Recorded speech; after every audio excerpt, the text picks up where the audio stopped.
ನಮಸ್ಕಾರ ವೀಕ್ಷಕ ಮಿತ್ರರೇ. ಅಮೆರಿಕಾದ ನ್ಯೂಯಾರ್ಕ್ ಸಿಟಿನಲ್ಲಿ 1946 ಜುಲೈ 6ರಂದು ಜನಿಸಿದ ಸಿಲ್ವೆಸ್ಟರ್ ಸ್ಟ್ಯಾಲೋನ್ ಜೀವನ ಆರಂಭದಿಂದಲೇ ಸವಾಲಿನಿಂದ ಕೂಡಿತ್ತು. ಜನ್ಮ ಸಮಯದಲ್ಲಿ ವೈದ್ಯಕೀಯ ಸಮಸ್ಯೆಯಿಂದ ಮುಖದ ನರಗಳಿಗೆ ಹಾನಿಯಾಗಿ ಅವನ ಮಾತು ಸ್ಪಷ್ಟವಾಗಿರಲಿಲ್ಲ. 1950-60ರ ದಶಕದಲ್ಲಿ ಅವನ ಬಾಲ್ಯ ಕಷ್ಟಕರವಾಗಿದ್ದು, ಕುಟುಂಬದಲ್ಲಿ ಜಗಳ ಮತ್ತು ತಂದೆ ತಾಯಿಯ ವಿಚ್ಛೇದನ ಅವನ ಮೇಲೆ ಪರಿಣಾಮ ಬೀರಿತು. 1960ರ ದಶಕದ ಕೊನೆಯಲ್ಲಿ ಅವನು ನಟನಾಗಬೇಕು ಎಂಬ ಕನಸಿನೊಂದಿಗೆ ಹಾಲಿವುಡ್ನಲ್ಲಿ ಅವಕಾಶ ಹುಡುಕಲು ಆರಂಭಿಸಿದರು.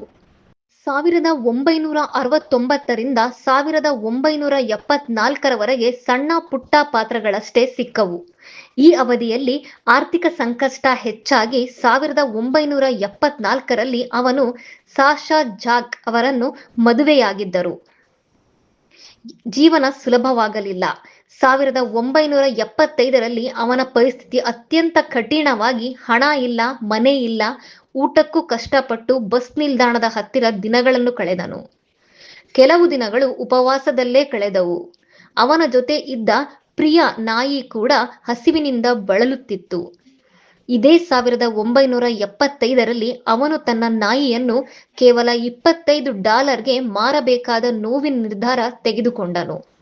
ಅದೇ ವರ್ಷ ಅವನು Muhammad Ali versus Chuck Wepner fight ಪಂದ್ಯವನ್ನು ನೋಡಿ ಪ್ರೇರಣೆಯನ್ನು ಪಡೆದನು.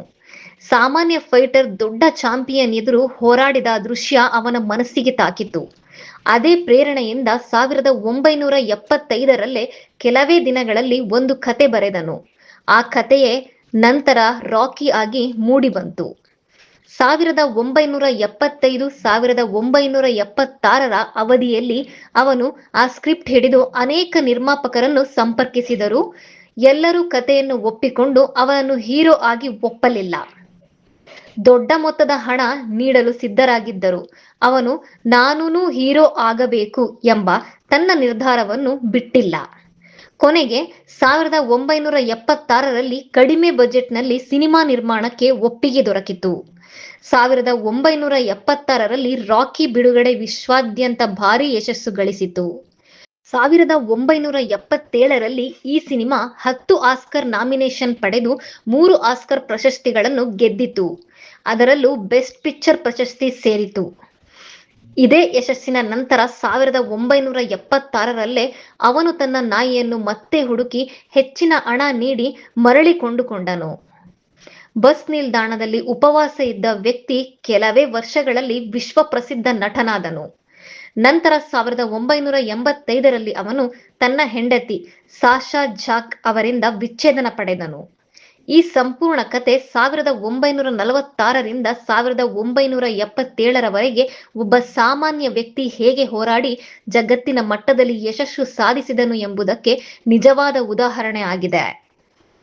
ಜೀವನದಲ್ಲಿ ಎಷ್ಟು ಕಷ್ಟ ಬಂದರೂ 1975ರಂತಹ ಕಠಿಣ ಪರಿಸ್ಥಿತಿಯಲ್ಲೂ ಕನಸನ್ನು ಬಿಡದೆ ಹೋರಾಡಿದರೆ 1976ರಂತಹ ಅವಕಾಶ ಬರುತ್ತದೆ ಮತ್ತು 1977ರಂತಹ ಗೆಲುವು ನಿಮ್ಮದಾಗುತ್ತದೆ. ನಿಮ್ಮ ಅನಿಸಿಕೆ, ಅಭಿಪ್ರಾಯ ಕಮೆಂಟ್ ಮಾಡಿ, ಶೇರ್ ಮಾಡಿ, ಸಬ್ಸ್ಕ್ರೈಬ್ ಮಾಡಿ. ನಮಸ್ಕಾರ.